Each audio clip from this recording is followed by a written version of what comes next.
What's up, people? Happy Friday. Hopefully you're having a great day so far. Couple things. One thing, you can check me out tomorrow on Weekdays with Murph at blogtalkradio.com/weekdays with Murph. I'm gonna co-host the podcast tomorrow. We're gonna do like a GH recap of the last week or two. So it's gonna be pretty fun. I'm interested. I'm happy about being back on Weekdays with Murph. I'm very happy about doing it again. So I hope all you check in. Um, so today's episode was pretty fun. It was fun and it was interesting at the same time. This was like one of the best cliffhanger Fridays I've actually seen in a long time. And, it's refreshing to have a good cliffhanger Friday. So, anyway, it was a lot going on. The Davis girls were all at Alexis's house getting ready for the wedding, drinking champagne. All of a sudden, my boss bitch, Diane, shows up. And she was so happy for Alexis getting married. She called her a bitch because she's getting married before Diane. It was a cute scene. I loved it. The friendship. I mean, her and Diane have been friends for a long time, and I'm happy that Diane is a part of this.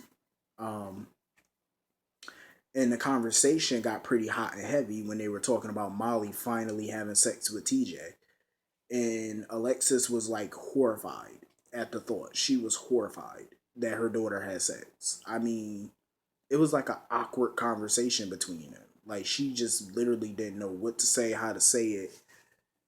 Um, what I find funny is that she called TJ a man instead of a boy, and Molly's a woman instead of a girl, all because they had sex.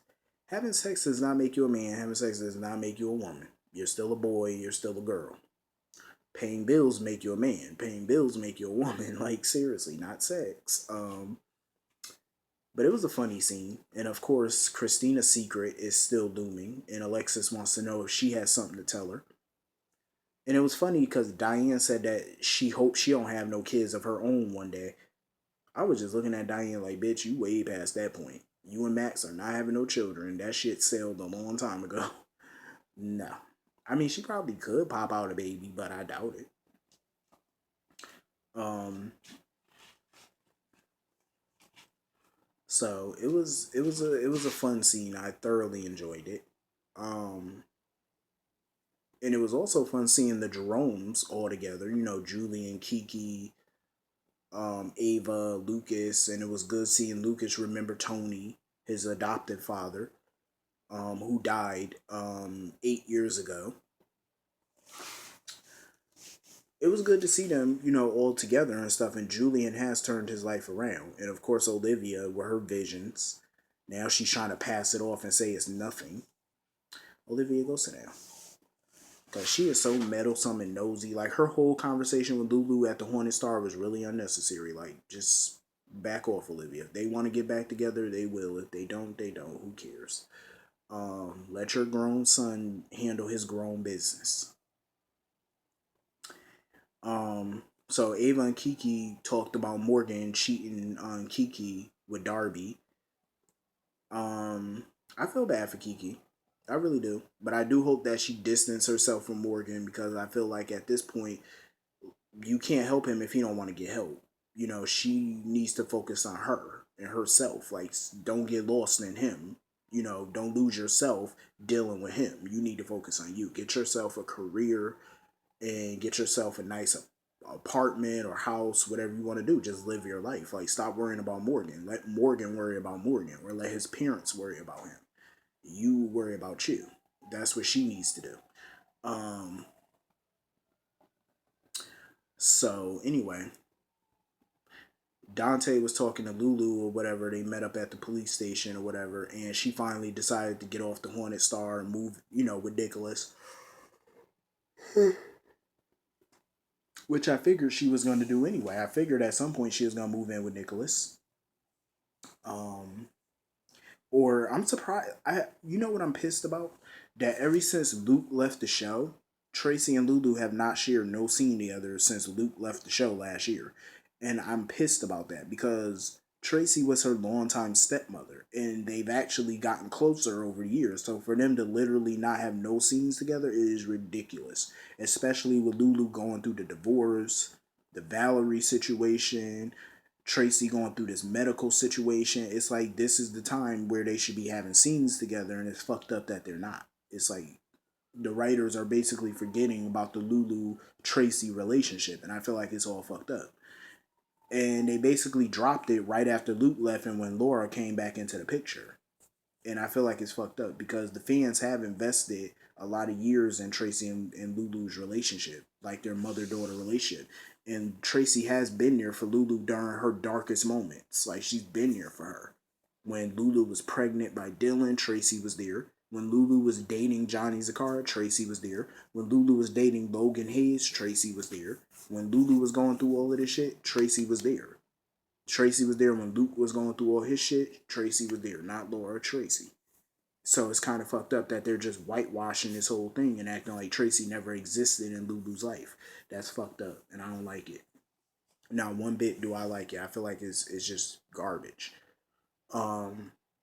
So anyway, she decided to move out of the boat, which I think is a smart move. She should have listened to Dante from the get go. Cause obviously there's some shit going down with this mob shit, this gun shit. So it's obvious that she should have got the fuck out of there. Um. So anyway, Sonny's conversation with Morgan was no point at all. Morgan thinks he's an adult. He thinks he can do whatever he wants, and it's about time. By the way, Sonny shaved that beard because he was starting to look like a homeless man, a rich homeless man, but a homeless man nonetheless. Um, But yeah, I'm glad Sonny is being tough on Morgan because if Carly was there, she would have just babied him. And I'm glad Sonny's showing that tough love. It's about time. Like, thank God he's showing that tough love. And I think it was a major low blow when Morgan mentioned working for Jax. You know, obviously he said that to piss Sonny off. And Sonny kept his cool because you know Sonny hates Jax. So, um, but I agree with Sonny. If Morgan wants to act out, he wants to act stupid, he wants to act a fool, guess what? You're not going to do it in his house.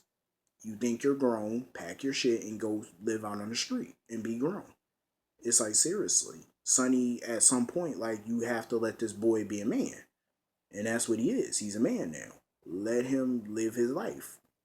And like Sonny said, Sonny cannot help Morgan if Morgan does not want the help. There's nothing Sonny can do. All Sonny, it's no point in Sonny keep having these conversations with Morgan about being bipolar, taking your meds. There's no point. It's like beating a dead horse on the head. There's really no point. So he might as well just let Morgan find his own way.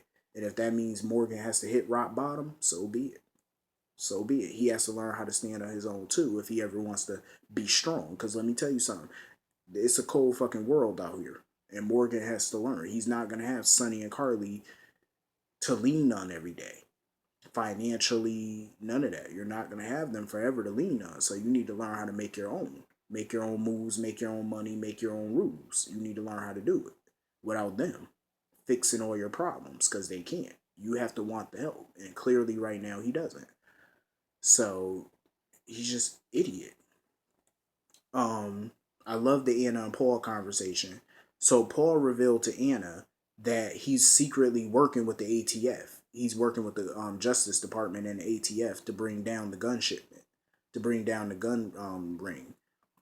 I was shocked by that because I really didn't see that shit coming. Him being undercover, I didn't see that coming. And I agree with Anna. Paul is not licensed or really equipped to be working in an undercover assignment. He's a freaking lawyer slash district attorney. You're not qualified to work undercover. Only trained police officers are. He's not a trained cop. And he decides to pretty much rally an army at the last fucking minute. That was stupid. He should have told her all of this prior to the day that the shipment was going down. So that way she could plan better. That whole thing just threw me for a loop. So Dixon or whatever is calling the shots, and he wants this thing to go down without a hitch. Um, so Morgan shows up at the fucking dock with a gun, like an idiot. Lulu shows up at the Haunted Star because she told Raj she forgot something, and of course Raj takes her hostage. Lulu is so stupid. Like, when you rent out your boat for parties or private events, do you not get a credit card? Do you not get information? Like, all she knows about this guy is that he's rich and his name is Roy.